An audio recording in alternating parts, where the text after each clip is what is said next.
Salam benim sevgilim. İndi saat gecədir. Bilirsən mən dəliyəm. Sənin ağlın necədir? Bilirsənmi, vurulmaq burada günah sayılmır. Dəlilərin çiynində günahları yazılmır. Bir de seni görmək də indi ən böyük dərdim. Elə darıxmışam ki, gəlsən sən öpərdim. Burada hər yer zəncirdir. Bağla yatsın həsrətin. Gəl birlikdə çıxardaq dəliliyin ləzzətin. Biraz da dəli olsam, işim rahatdır gülüm. Tek otağı verəcəklər, səni tənha düşünüm. Elə rahat gəzirəm, saçlarım darmadağın. Sigaret tüstüsündən sapsarıdı barmağım. Səhv danışsan bağışla, ağlamağa hazıram. Axı da olmuşam, bilmirəm nə yazıram.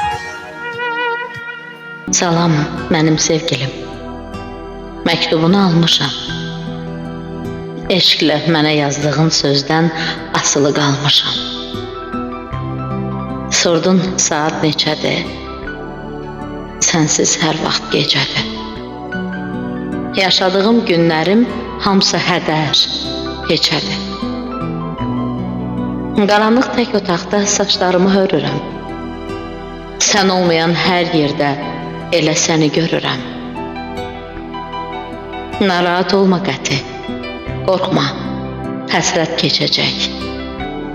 Biraz da çox düşünsəm, mənim ağıl bitəcək. Biraz yersiz ağlayıb, biraz yersiz güləcəm. Deyəcəklər dəlidir, mən də sənə gələcəm. Bir düşün, ikimizik, bir də eyni palata.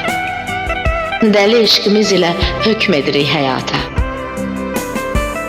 Məni orada görəndə baxıb mənə gülərsən.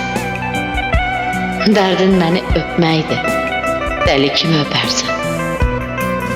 Orada bizi bir kimsə cürət edib ayırmaz. Dəli günahsız olur, öpmək günah sayılmaz.